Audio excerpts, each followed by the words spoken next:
focus on our intention. Attention. So the third step is the one that totally changed my life, because I'll tell you about that. We have intention, attention, third step. No tension. And it's not so easy, especially somebody like me. I've been a full-time touring musician since 1979, and I'm like self-generating, self-made, make it happen. Make it happen. Get out of my way, I'm doing it. And so, and that could work, imposing your will, that can work. It works for a while, but it can be exhausting.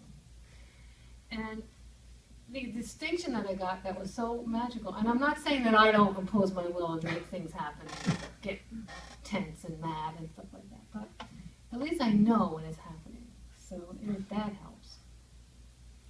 Be quiet. I'm not going to say that. So anyway, James is he's a result of the passion test, totally a result of the passion test for me. So, the idea that, I come out of religious science, and so one of the major principle is God is all there is, right? God is all there is. So if God is all there is, then if I'm imposing my will, then that's God's will, right? Because God is all there is, that's my will, that's God's will.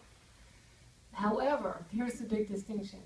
As soon as tension shows up, if you can impose your will and you're flowing, impose your will and flow, that's great, because you're in the flow. But as soon as tension shows up, what happens to the flow? Cut it off, stops, right? So when that happens, that's when you know that it's coming from the ego. And what does ego stand for? Edging God out. So that's me, me or you or us. That's us thinking that we know better than God, that we can do. So it has taught me to just allow what is. So, okay, I want that, here's my intention, or something better. That's the no tension part. That or something better. Because when we surrender to what is, it pretty much always works out better, or it always works out. Maybe we're disappointed for a while, but somehow it works out. When I was in 8th grade, I wanted nothing more than to be a cheerleader. I knew I was good enough, and I practiced. I drove my family crazy practicing in front of the mirror in the living room every day. I was like, I wanted it. And so I tried out, and guess what happened? I didn't make it. And not only did I not make it, I didn't tell anybody about how disappointed I was, so it was a whole shame thing, because I didn't share it with anybody. And 20 years later or something, I was having a glass of wine with my friend Madeline, I'm crying.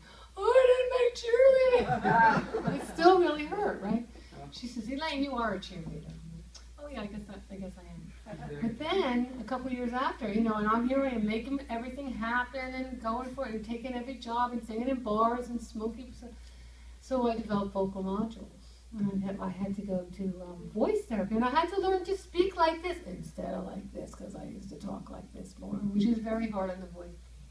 So I got to the rehab, and after that I answered all the questions, name, address, and all that. One of the first questions was, were you ever a cheerleader? And I'm like, thank you, God. What happens when you watch TV or you're listening on the radio and they interview the coach? What does the coach sound like? Graveling. Right, because they ruin their voice. They're screaming. Yeah, from all the screaming, and what do cheerleaders do? They scream and yell. So it was, it took long enough for me to realize, but that was such a gift that I didn't make it. Right? And you could sing. And I can still sing. I may not have been, I would have sounded like Janis Joplin. So, what are the 3 steps to